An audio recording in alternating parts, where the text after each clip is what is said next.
La vie ne sert à rien sans Jésus-Christ. Les diplômes ne servent à rien sans Jésus. Le travail, l'entreprise, même l'argent ne servent à rien sans Jésus-Christ. Les mariages et la fécondité ne servent à rien sans Jésus. Même les voyages ne servent à rien sans Jésus. Les parcelles, les voitures, les avions et les bateaux que tu peux en avoir ne servent à rien sans Jésus-Christ. La puissance et la gloire ne servent à rien sans Jésus-Christ. Le monde et tout ce qui le renferme ne sert à rien sans Jésus-Christ. Tout ce que l'homme peut avoir ou désire avoir ne sert à rien sans Jésus-Christ. Tout est vanité de vanité, poursuite des vains. Pourquoi vivre pour plaire aux gens pendant que ce sont les mêmes personnes qui vont t'abandonner seules à la morgue, dans les cercueils et au cimetière?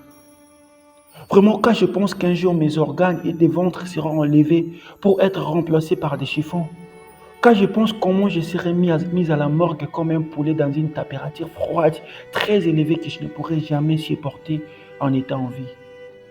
Quand je pense à la chaleur du cercueil où je serai mis, et surtout que ceux qui s'étaient avec moi viendront encore fermer la couverture sans avoir pitié de moi. Quand je pense à la tombe où mon corps passera son éternité loin de tous ceux qui l'aimaient et s'est battu pour en avoir. Quand je pense à la grande chaleur de la tombe et de la manière dont elle sera bétonnée.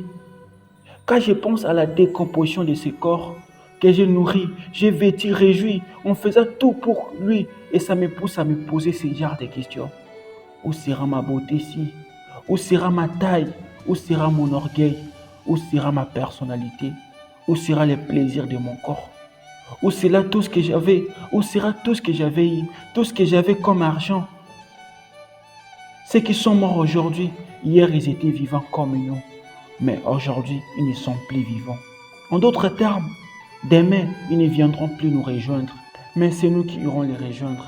Donc soyons prêts à tout moment. Le purgatoire n'existe pas.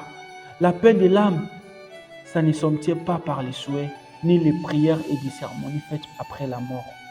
L'âme qui pêche, c'est celle qui mourra. Il n'y a que le Seigneur Jésus, celle qui donne la paix à l'âme.